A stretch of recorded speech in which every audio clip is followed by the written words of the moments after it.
And if you could give the CME committee any ideas that you might have in regards to future topics or future speakers. Our topic today is diabetes, and our speaker is Dr. William Sivitz. I would be hard-pressed to think of anybody more qualified to present on this topic. Dr. Sivitz is the director of the clinical research, or the Diabetes Clinical Research Center at the University of Iowa, where he's also a professor in the Department of Endocrinology and Metabolism, and he's also the division chief at the BA in Endocrinology and Metabolism. And we're extremely pleased that he was able to brave the elements and come over today to provide us with an update on diabetes. And so please welcome for joining and welcome Dr. Sivitz. Okay, thank you. Can you all hear me okay? Yeah, I'm very impressed with this auditorium. I can't believe how modern this looks. I haven't been here before, so thank you. So we'll talk about diabetes today, update.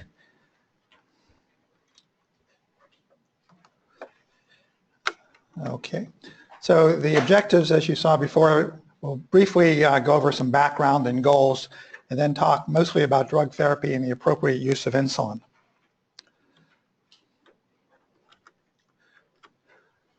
Very briefly, the pathogenesis. This is about as simple as you can make it, but actually summarizes it pretty well. Type 1, as you all know, no insulin. Presents abruptly, but not always. And older people with type 1 can present very slowly, sometimes over 5 or more years with a gradual onset that all the world looks like type 2 till it identifies itself as type 1 by the absence of insulin, and worse yet, sometimes as DKA.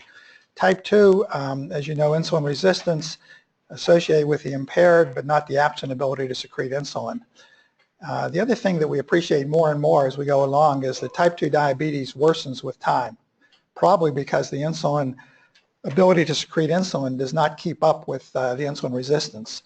So what comes first is still somewhat debated, but it seems clear that the worst defect initially is insulin resistance. It's present early, and worsening is due to the inability to compensate by continuing to struggle to make enough insulin to overcome that resistance. What do we want to achieve? Well, there's certain tangible and surrogate goals.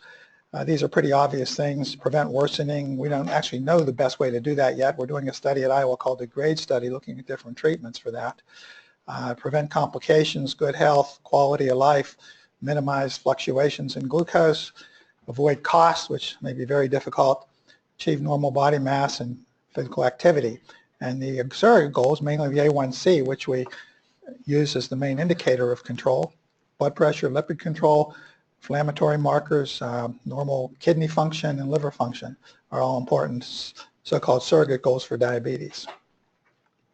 So before we go further into treatment, I'm going to just go over and review some important diabetes treatment trials that impact our thinking today. And some of these go back many years, some are more recent.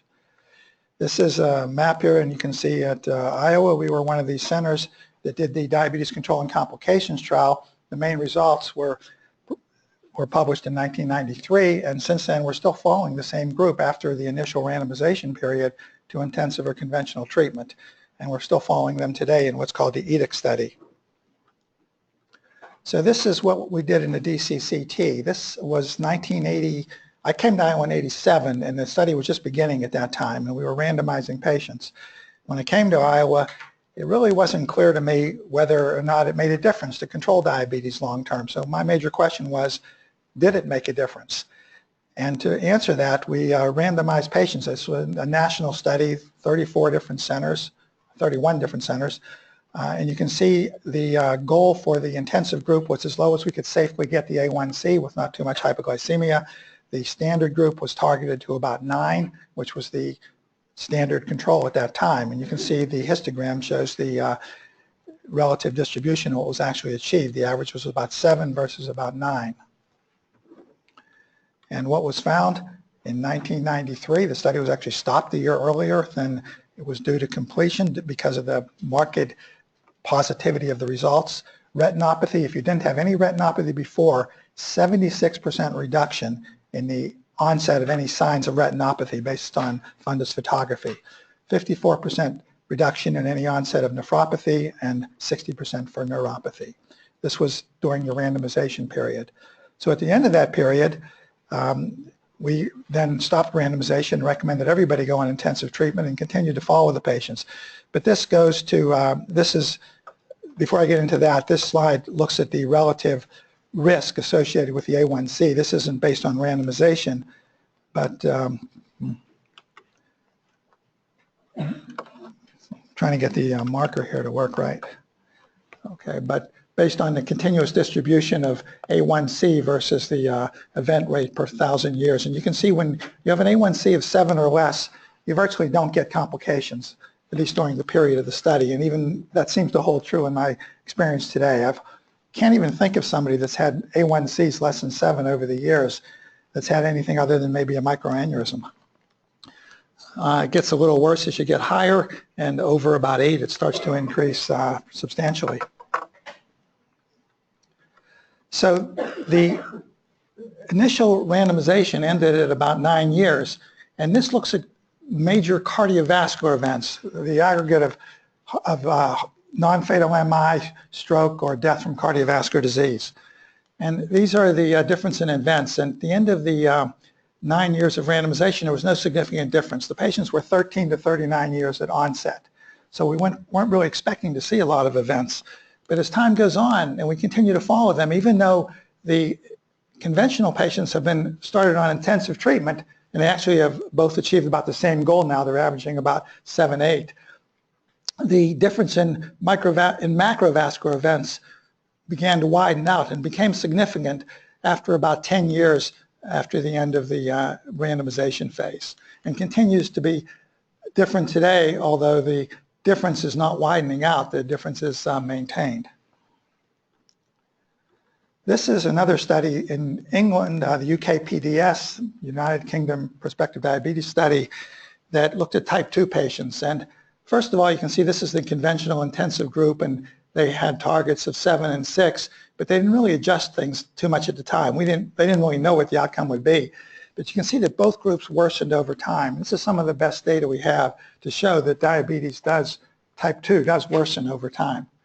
So they maintained a difference of about 1 point. And at the end of that period, which was the initial randomization period, they found that intensive blood glucose control by any means decreased micro but not macrovascular disease in patients with type 2.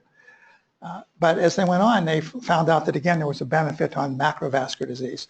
Except for metformin, even during the randomization period, in obese patients decreased the risk of an MI. And also blood pressure control proved very important. So these were the results longer term of the follow-up of the DCCT, the EDIC, and the follow-up, the UKPDS. So 9 years after the DCCT, the incidence of cardiovascular events was reduced 57%. These were in former intensive patients now on, former conventional patients now on intensive therapy versus patients always on intensive therapy. And the same kind of thing was found in UKPDS. The patients who were treated with insulin or sulfonylureas had a reduction, 15% decrease in MI, 33% if they were the obese metformin group. And the mortality was also reduced 13 to 27%. Now here's some more recent studies that have cast some question as to what we really should target patients with type 2 diabetes. And this was with the CORD study, the ADVANCE, and the VA study. This we did here at Iowa and another 40-some sites, I think. The ADVANCE was done in Europe, mainly with some other countries in Canada, and the VA study here. So there's 10,000 plus patients in these studies with about 2,000 in the VA. The idea was the same for glycemic control. We achieved 6.4 versus 7.5 randomly assigned patients. In the ADVANCE, 6.4 versus 7, or 6.9 versus 8.4. Now, none of these studies showed any benefit in terms of preventing cardiovascular events, which was interesting. Now, these patients were at much higher risk for vascular events than the younger patients in the DCCT or in the UKPDS. They were recruited to be at high risk because if you're going to do a study in a reasonable amount of time, there has to be a risk for that outcome.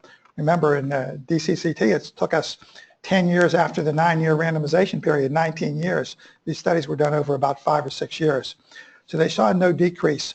And what was of some concern is in the ACCORD study, there was actually an increase in cardiovascular mortality in the intensive group, which raised some concern, but I want to talk about that a little bit.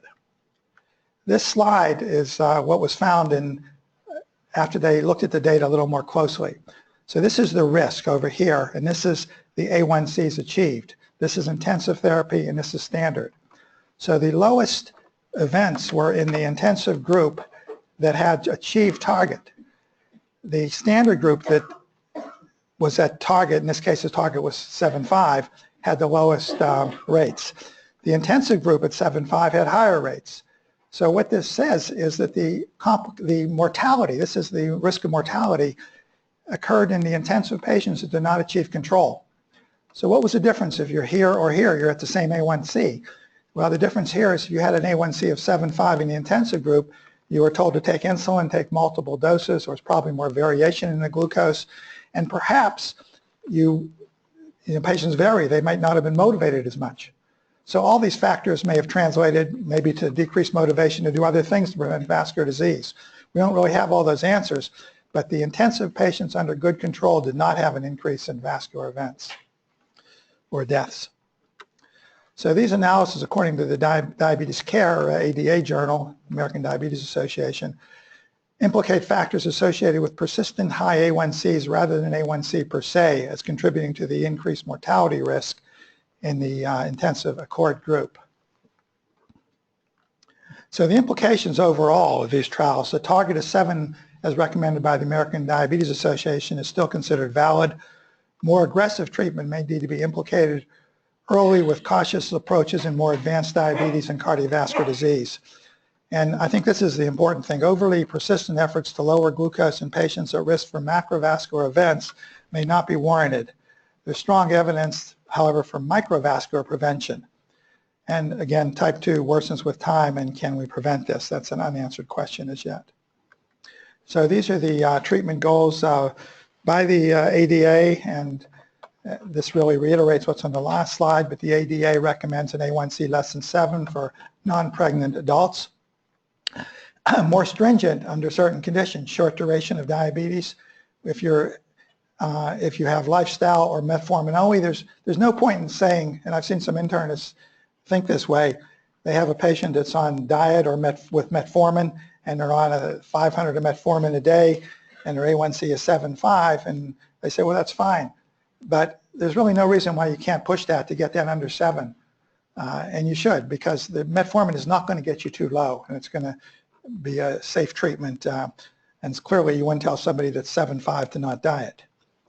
If you have a long life expectancy or no significant cardiovascular disease, then more stringent control, but less stringent with hypoglycemic unawareness, very important to avoid that, limited life expectancy, comorbidities, or long history of diabetes with minimal complications when control has historically been difficult. There are a few patients like this.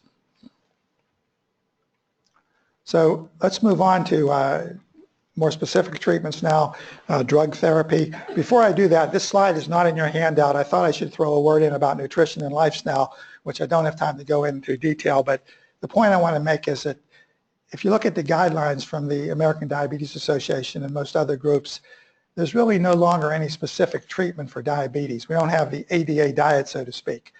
And this is based on the appreciation that it really depends on other factors. And what we really should be doing is referring patients to nutritionists who can go over this in great detail. Difference if you're type 1 or type 2. If you're trying to match carbohydrates and sometimes protein and fat to an adjustable insulin regimen, then they need to know how to count and adjust. But if it's a fixed insulin program, some people just don't want to do this or can't do it. If the insulin dose is fixed, then the diet should be adjusted to match that. It can't be different every day.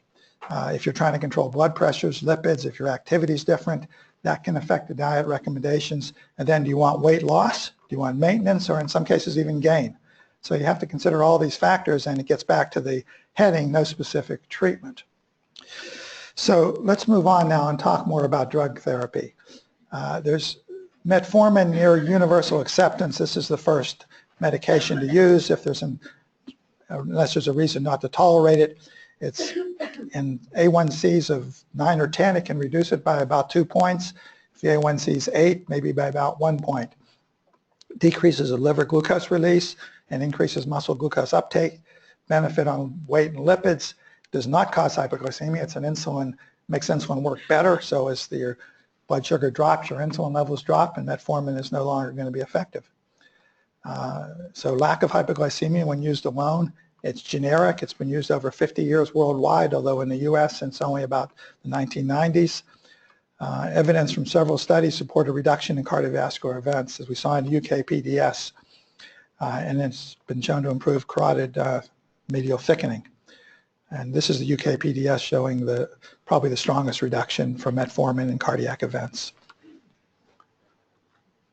Now, in spite of all this use of metformin, there's really no consensus as to how it works. We know it reduces hepatic gluconeogenesis, so decreased fasting liver glucose output is probably the major effect, with a secondary effect to increase muscle utilization.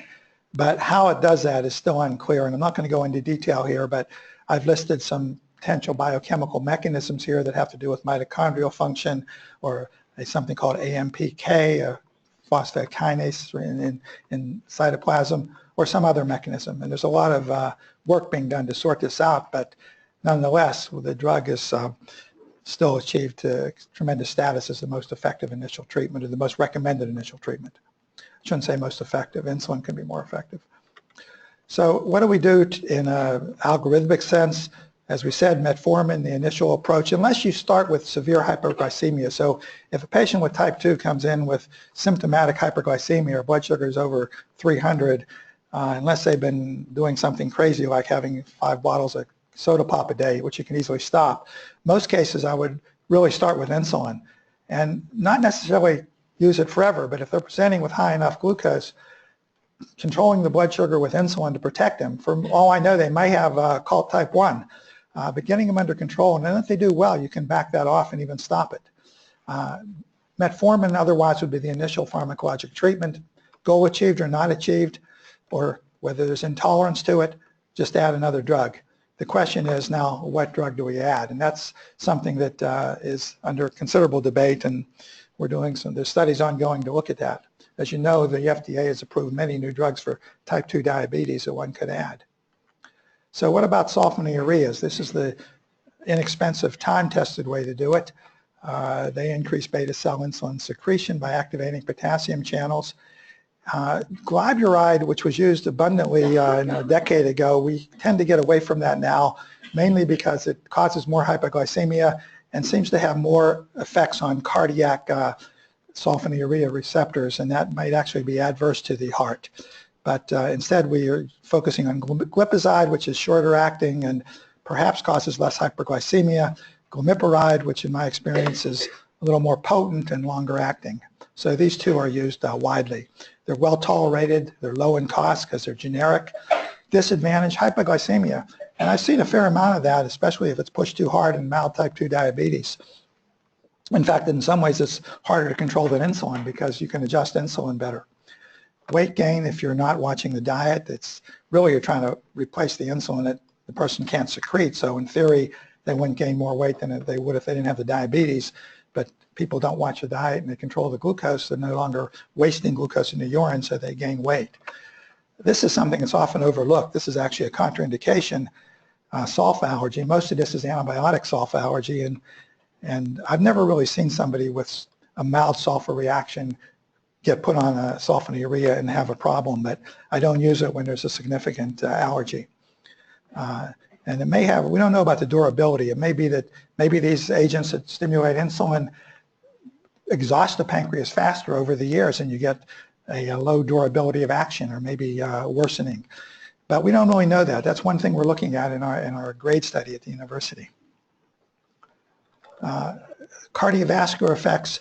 There were studies in the 70s that I remember was a student that was called a University Group Diabetes Program, and they increased cardiovascular mortality. This happened in only 2 of 11 or so centers that did this study, so that was argued for years. But now we know from several other studies, including the UKPDS Advance and Accord, do not support a risk of cardiovascular disease due to sulfonylurea. So that's pretty much set aside in terms of clinical evidence that they have bad cardiovascular effects. although, as I said, we do worry a little bit about glyburide and cardiac receptors. What about these newer agents? So now we have abundant new products available. DPP-4 inhibitors, and as you know, there's several of these available now. Which one's best, I don't know. Mostly this is the first one out and has been used quite a bit. They block the degradation of endogenous GLP-1. That's the hormone from the gut that tells the pancreas, hey, the person just ate, get ready to make insulin. So they increase insulin secretion when somebody eats, but not when they don't. They're not very effective in my experience. I see A1Cs drop by about 0.5 point. A lot depends on how well the patient's diet, but they don't seem that effective. Advantage, they basically don't cause hypoglycemia. They stimulate insulin when you eat and not otherwise. Disadvantages, I haven't seen much of this, urticaria, angioedema. There is supposedly a pancreatitis risk. I've never seen that, but it is out there. There's no evidence that clearly associates it with pancreatic cancer, although there's websites that talk about that and scare people away. Cardiovascular effects of the DPP-4 inhibitors. They're weight neutral. They don't decrease appetite. They decrease triglycerides, reduce the CRP, inflammatory effect, and they in rodents they can actually decrease ischemic reperfusion. That's a way of looking at vascular perfusion of the heart and carotid thickening. There have been a couple of large cardiovascular outcome studies that showed no difference in cardiovascular outcomes. Mainly these are heart attacks, strokes, and non-fatal MIs, but some of these studies add in peripheral vascular disease or angina and other factors. The large TCOS trial, almost 15,000 patients, sitagliptin or placebo, showed no difference in events. So really neutral in terms of cardiovascular effects. And what about the GLP-1 agonist? And you've heard of these. We now have short and long-acting forms of these drugs. They're injectable, either twice daily for Byetta, once daily for liraglutide, or weekly. You can get a long-acting exenatide. So these activate GLP-1 receptors in the beta cell. They're agonists of GLP-1. GLP-1 has a short half-life, only minutes, and that's what the DPP-4 inhibitors do. They prolong that half-life. Here we're actually giving an analog of GLP-1 that's more stable and can be stable up for a week in some of these cases. They decrease hepatic glucose output and decrease postprandial glucose. They also decrease appetite, which is an advantage of these agents, and are associated with mild weight loss. In fact, liraglutide at a dose of 3 milligrams per day as opposed to 1.8, which is the maximal diabetes dose, 3 milligrams a day is approved for weight loss therapy, as I believe you know. And even on the 1.8 in diabetes, patients generally, in my experience, will lose a lot. Not a major amount, but a few pounds, maybe up to 5%. They can cause nausea, vomiting, diarrhea, pancreatitis risk, not pancreatic cancer. And there's evidence that they're not good if you have a medullary thyroid carcinoma, which is a complicated reason for that, but that's a pretty rare kind of thyroid tumor, but does occur and should be considered when you're starting these agents.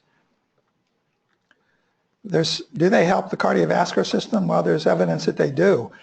There's two major trials, the LEADER trial and the SUSTAIN trial. First, they have favorable effects: decrease weight, fat, blood pressure, increase urine sodium output, so you're decreasing salt retention, improve endothelial function, and improve lipids. So this was a big study. The LEADER study just published a few months ago, 10,000 patients.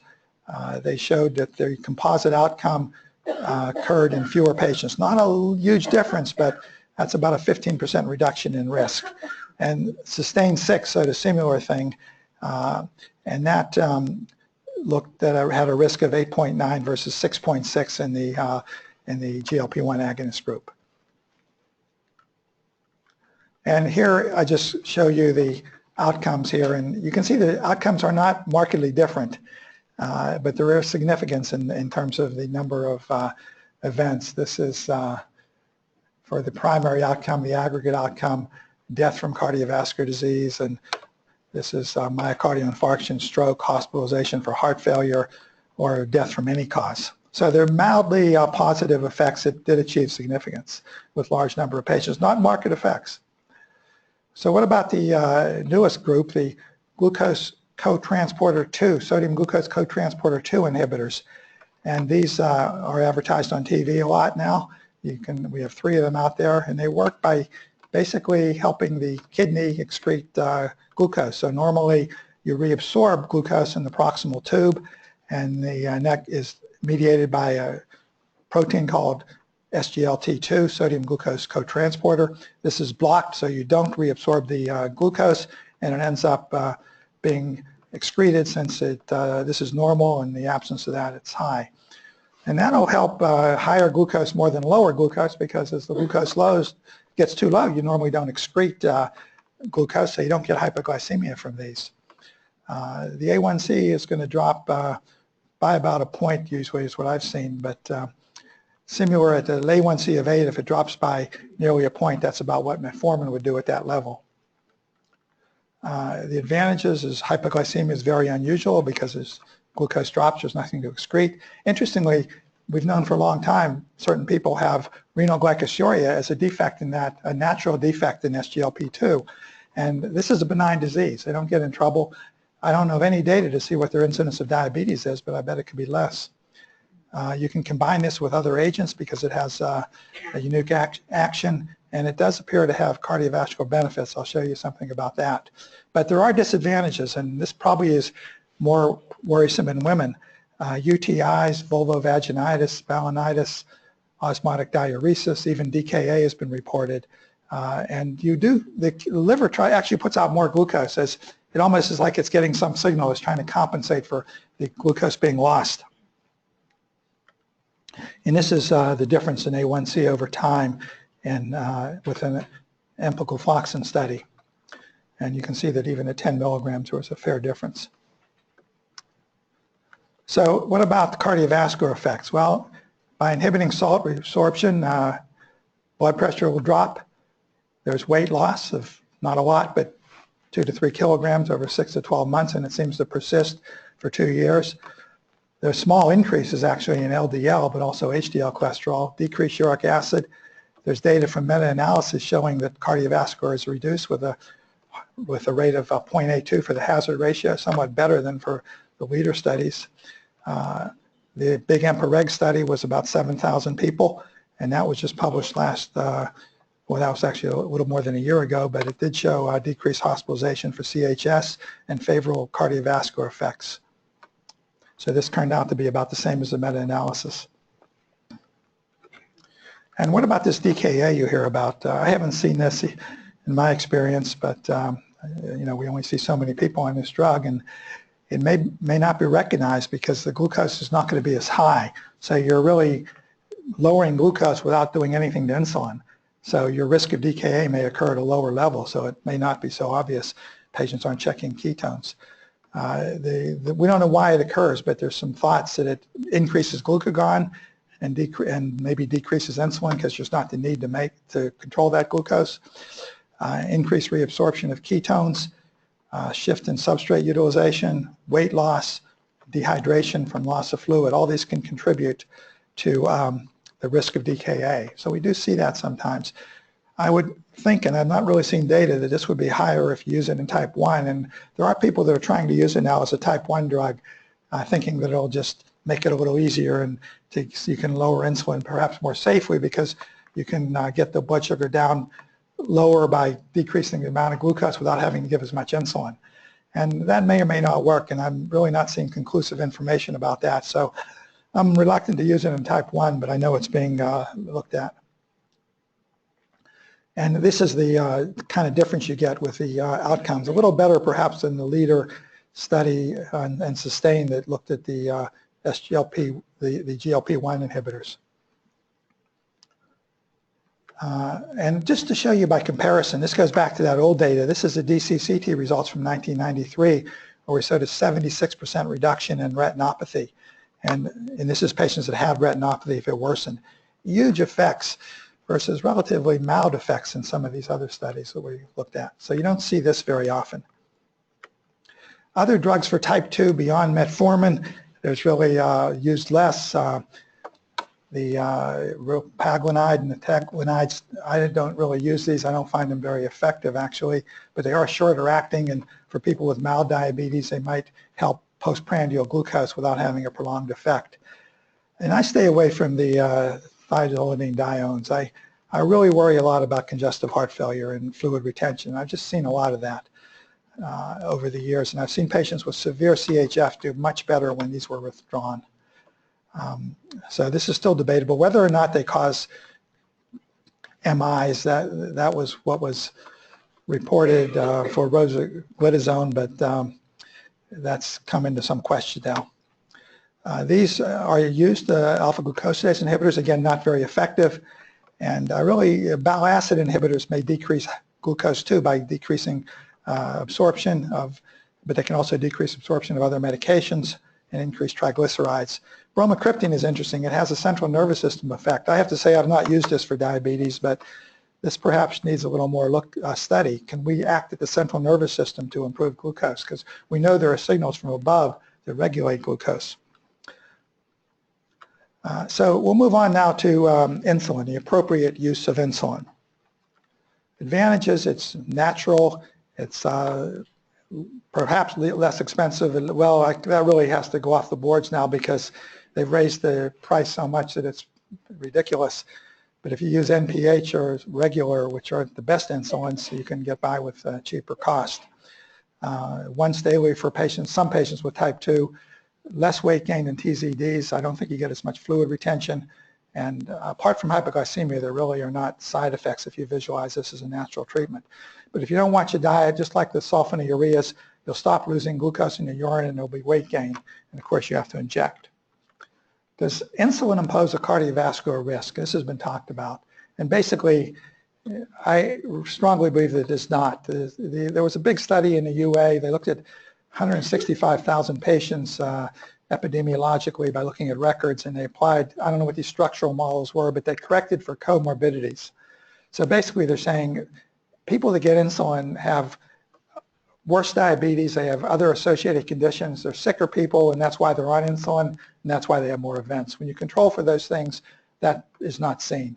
And in the DCCT and the UKPDS, when we did not see that. We saw in the DCCT that we used more insulin for the intensive group and saw less cardiovascular events. So after adjustment for baseline covariance, no significant association of insulin with cardiovascular risk in the ACCORD study, a more recent study. So things to keep in mind: insulin can increase salt retention and stimulate the CNS, but is also anti-inflammatory, antioxidant, profibrinolytic, and cardioprotective in patients with acute MI. So overall, it does not induce ASCVD when administered properly for diabetes in humans. You can see other things in cells in certain animal models. And of course, you want to achieve target, which sometimes only insulin can do. So what kind of insulin do we have? I think you're familiar with these insulins. Quick-acting insulin, Lispro or Aspart, regular, which we had used until 1995, is the only short-acting. Peaks later, about 2 to 3 hours later versus an hour, and lasts longer.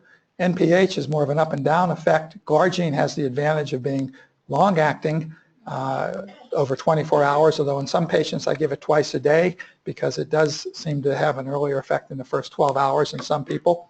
Same with Detamir, it's even shorter acting, and often that'll be used twice a day. And now we have the new one, just came out, Degludec, which lasts up to 42 hours. So you're overlapping one with the other because it's given every day, but the manufacturer claims you have a more sustained, more steady effect. And I can't comment on it clinically. I haven't used much of it.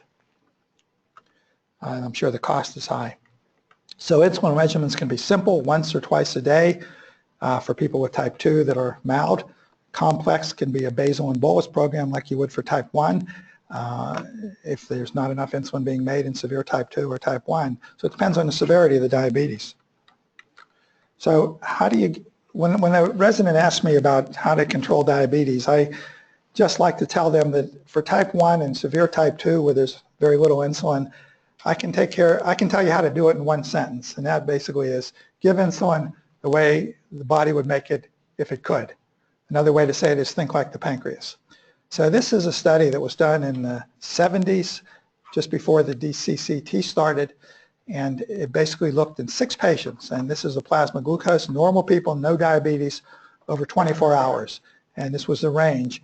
And you can see that, as you'd expect, it goes up after breakfast, lunch, and dinner, and stays at a basal level of about 80 to 100. So this is glucose, and you can see this is achieved because insulin spikes with meals and with a bedtime snack. And so what we want to do is mimic that. So we want to use basal insulin to mimic that. That would be your long-acting insulins. And very simply, bolus insulin. So basal bolus programs. Insulin dosing in type 2, we'll go over this, to keeping in mind we want to do what we can to mimic physiologic insulin. But in type 2, if you can just give a single long-acting dose, that may actually rest the pancreas overnight, and there may actually be better pre-meal insulin. So type 2 is not an insulin, except in severe patients. There's still a fair amount of insulin being made. So you can often do it with a single long-acting dose. It doesn't mean it's not physiologic in that setting. So it's hard to know actually the best starting dose. In the study we're doing, if the A1C is under 8, we'll start with 10. Over 8, we'll start with 20, but another way is 0.2 units per kilogram. But really, it's more a matter of adjusting what happens over time. So with a stable glucose and lower A1C, you may only need basal insulin. You can start with a low dose, but large amounts may eventually be needed. Keeping in mind that if you start with 10 units or 20 units, some of those patients will be so resistant you can end up treating them with 300 or 400 units. So you can't just raise it often. Just if you start by raising it a unit or 2 every time they have a higher blood sugar in the morning, it can take forever to get to where you're going. So you have to make adjustments in how you want to make increments in insulin over time. You may need large amounts in sick patients due to stress, steroids, or tube feeds. And in severe, as I said, insulin deficient type 2, it's more like type 1. So you're going to go to basal bolus. This was a study that looked at the effect of just looking at the morning blood sugar and then increasing basal insulin according to that, and they compared glargine with NPH. They had an algorithm. If the blood sugar was so high, you incremented the insulin by a few units. And what they found is that glargine and NPH had the same effect on fasting glucose and A1C over about 24 weeks. However, glargine achieved this with less hypoglycemia.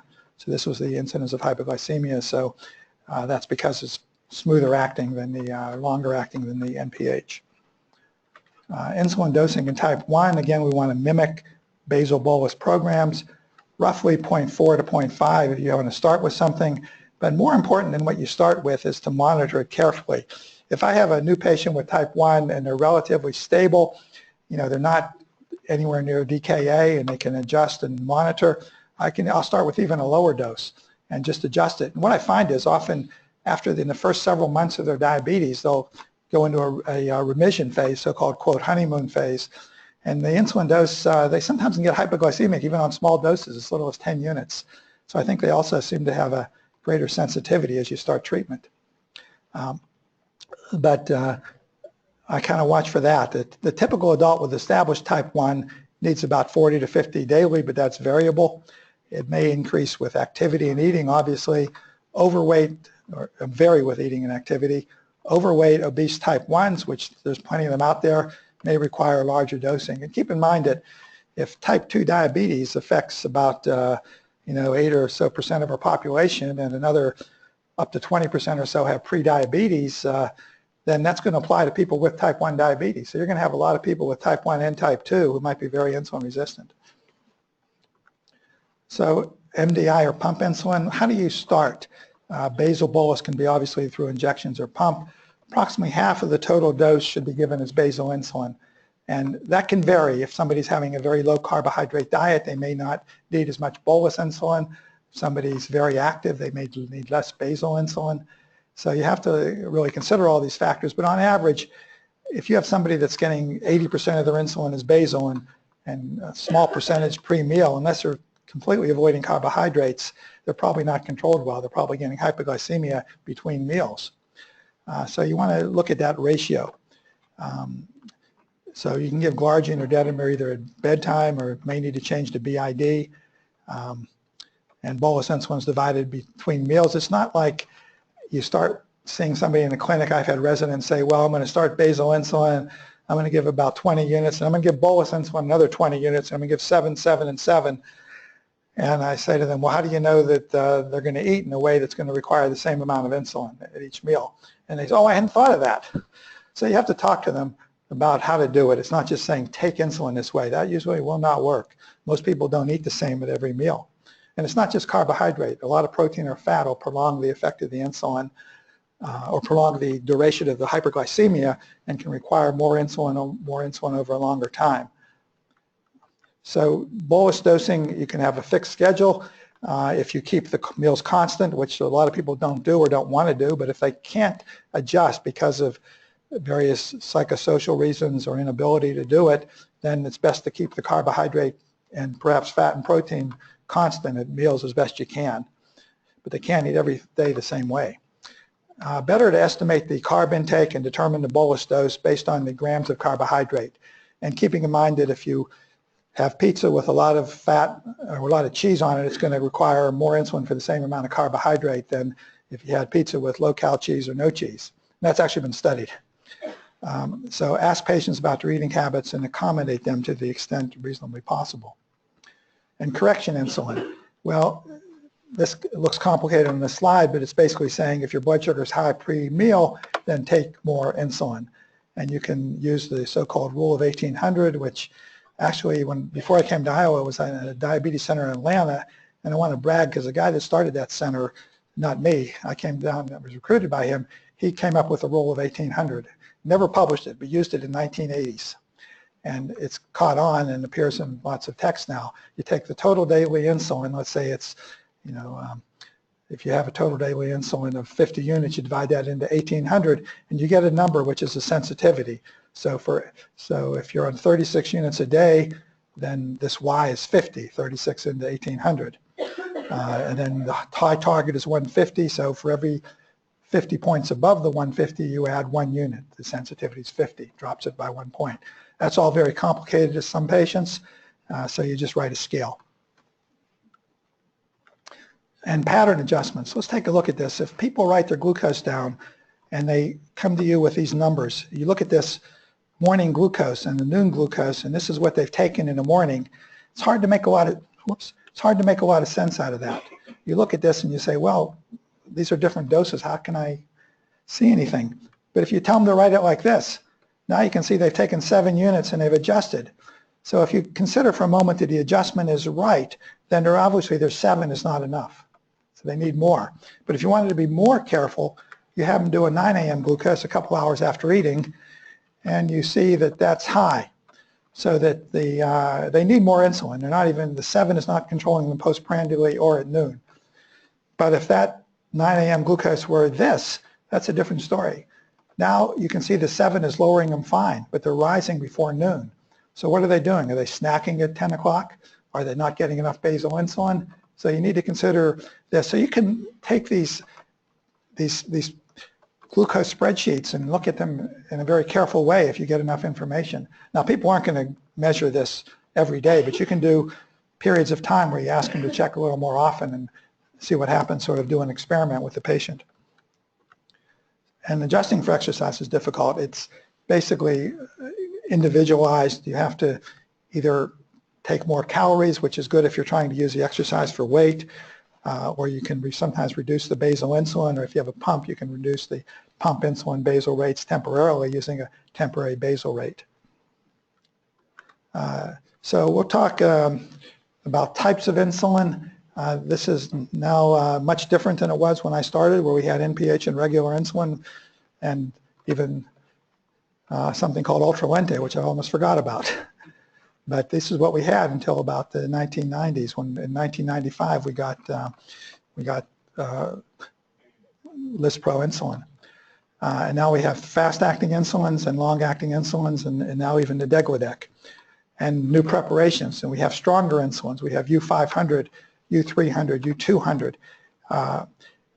and we have pre-mixed insulin. So it's pretty complicated. Now, what does I ask residents, what does U100 mean? And they don't know that. Nobody ever taught them in medical school. And I don't know that everybody in the audience here really appreciates this. Some of you it's second nature to, but what does U100 mean? It means there's 100 units per ml of insulin. and realizing that the only syringes available pretty much are U100 syringes. And so if you took an insulin that's U500, 500 units per ml, and you draw it up in a U100 syringe, you're going to get a big overdose if you just look at that number. So you have to be very careful about what those U100 or U500 mean. And the reason we need U500 is a U100 syringe can only hold 100 units. If your patient's taking 200 or 300, they might be better off with a more concentrated insulin. This is the new insulin Degludec, duration 42 hours. Oops, sorry. And basically it's a longer acting insulin. It's been modified and maybe gets less hypoglycemia based on the manufacturer's trial. Again, something just new, and we're going to have to see what happens over time. This is a picture just of U5, or the concept of U500. This is a U100 syringe. If the person's taking U100 insulin, they draw it up to 100, they get 100 units. If they're taking U500 insulin, they draw it to 100 to 20. They're drawing it to 20, but they're getting 100 units. It's 500 units per ml. So to get around this, this is coming out in pen form now, where the pen is accurate in dispensing it. And that's how it should be done, in pens. Hospitals won't allow the pens in hospital because they're worried the insulin syringes will be used in different patients, or even with a different needle, there could be contamination of the contents of the pen, and they're worried the pen will be used in some other patient. These can be, U500 can be used in pumps, and we do use it. So this is U500. It's now available in a pen form and can deliver up to 300 units in a single injection. These are other concentrated insulins. Glanthus is now available at U300. It's glargine. They gave it a new name of Toujeo. I'm not even sure how you pronounce it. Toujeo is, I think, the more common one. U200 Lispro is available, and Degludec is available in 2 concentrations. So in the time left, I'm going to talk a little bit about pumps. This is the Medtronic pump we've used for years, the MiniMed. Well, this is a new version of it, but for years we've used the Medtronic pumps. It used to be MiniMed, now it's Medtronic, but now they've come out with a new pump that I'll talk about a little bit called the Medtronic MiniMed 670G. But these pumps are estimated about 40% of patients with type 1. I don't know if we're that high at Iowa, but that's what it is nationwide. Can be used with a sensor and requires changing the needle every 3 days. Convenient, better control of basal insulin. Indications, it's not like the patient has to be under poor control. If somebody with type 1 doesn't make insulin wants to use a pump, I consider that an indication because it's more convenient for a lot of people. Sometimes cost, unfortunately, is a problem. Patient does need to be educated to use it effectively. So this is the first pump, 1963, and actually worked, and basal bolus insulin was given to this guy. And this is today, and we have pediatric patients using MiniMed pumps with real-time glucose sensing. So this measures the blood sugar every 5 minutes, and what we have now that's commonly used is pumps that will turn the insulin, the basal insulin, off if the blood sugar drops below a preset level. So that is an improvement with glucose sensing now interacting directly with pumps. It'll alarm also for hypo or hyperglycemia, and it links nicely to certain computer programs. This is the real-time continuous sensor, the Paradigm model, which feeds back to the pump, and will turn the pump off if it's set at a certain level. And that's called threshold suspend. So that's now available in the MiniMed 530 system. And you get this nice CareLink software which you can get and download and have the patient use it, and you can have a code that you can see what the patient's doing online. You get nice printouts of the blood sugar mean and variations day by day, pre-meal glucose, and several indications of how much insulin they've taken, when they've taken it, and what the glucose has been. So lots of information in CareLink software. Here's the so-called modal day, where all the glucoses by finger stick are placed as if they were on one day, and helps look for patterns. And then this is the new one, the 670 Enlite, which is now, which will be available in April. And I have a patient I just saw the other day that's planning to get one. This takes the sensing and closing the loop just a little further. It's not a real closed loop system, but But what it will do is adjust the basal insulin according to the blood sugar. So not just turn it off at a certain preset threshold for being low, but continually adjust the basal insulin. And that hopefully will be quite a bit of an improvement because it should give you almost a continuous source on your basal insulin. It's got certain safety features in it so that it doesn't overdo it. And it does depend on the sensor working reasonably well, so that needs to be monitored. It does not affect bolus insulin. You can't adjust that with the sensor. And this is something that's not available yet. You'll read about the artificial pancreas, and it's really for future use. And what this does is it senses and gives both insulin and glucagon, and people are trying to put this into one pump, and the studies have been done. They've had two separate pumps. And the sensor not only adjusts the insulin continuously and also adjusts the bolus insulin, but also adjusts insulin and glucagon. So they did a study. This is the blood sugar over 24 hours, and this is the interstitial glucose, which was done by the sensor, which tracks it very well. And here's the glucagon was injected or insulin was injected. Depending on here, the blood sugar is high, they give insulin, and the blood sugar comes down, so they give glucagon. Patient's not eating, needs a little more glucagon, eats, gets more insulin, a little more glucagon, etc. And they can monitor the plasma insulin and glucagon. So there's some nice articles published here if you wanted to look at that. Russell and diabetes care. It goes back to 2012 when this was first done. But this is not yet available, but something we're working on hard. So last slide is sick day management. And what are the goals and why do I include this? Well, I see this happen. I hear of cases where the patient with type 1 diabetes is called up and said, "Doc, I can't eat. What do I do with my insulin?" And this is common, and an uneducated resident will answer this call the wrong way and actually can cause DKA, because the last thing you want to say is, "Don't take your insulin." You have to remember the overriding message is patients with type 1 diabetes or severe type 2, they need basal insulin.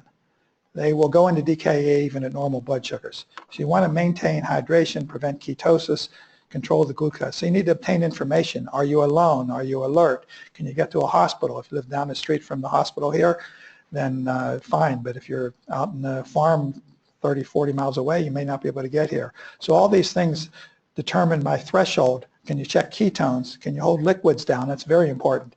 If they can't hold liquids, if they're at a distance, if they don't know what their ketones are, if they're alone, these are all reasons I would say come to a hospital. If they're stable and they're able to do these things and they can get here if they really have to and somebody's with them, you can do a lot at home. If they're having severe, large ketones and feeling sick, they should come to a hospital, especially if they can't hold liquids. There's nothing they can do. They're just going to dehydrate further if they can't hold liquids down. So you have to get them to, if they can't eat, have at least 4 to 6 ounces of liquids per hour, non-caloric, unless the blood sugar gets down lower than about 250. Then they can maybe have some caloric liquids with insulin. Try to get the calories if they can eat, fine. Take the basal insulin. Don't stop the basal insulin. What do you do with meal insulin since they're not eating? Well, basically you need to have them checked frequently, about every 3 or 4 hours, and use correction insulin, and maybe you need more. I'll often tell them to take 1.5 times their usual correction amount. That's that sensitivity factor amount, or sometimes twice that amount. But again, we talked about reasons to go to the ER, various things you need to obtain in the history and ask about these things. And I try to teach our residents to do these things, and it's amazing how often it's forgotten. So that's it, and I'll stop here and thank you for your attention. I think we have some time for questions.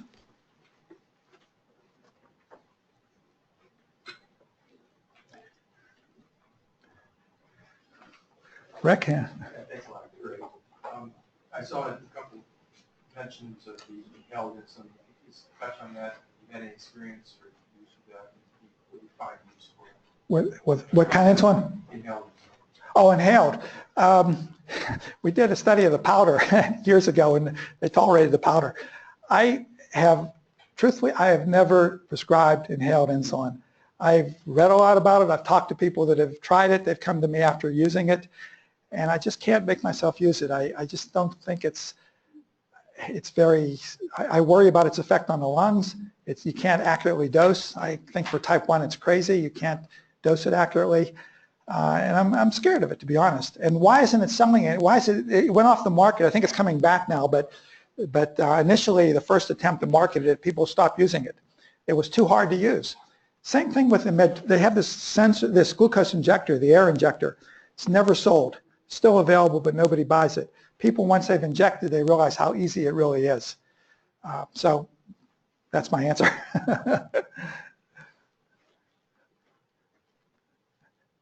Okay. All right. Great. Thanks.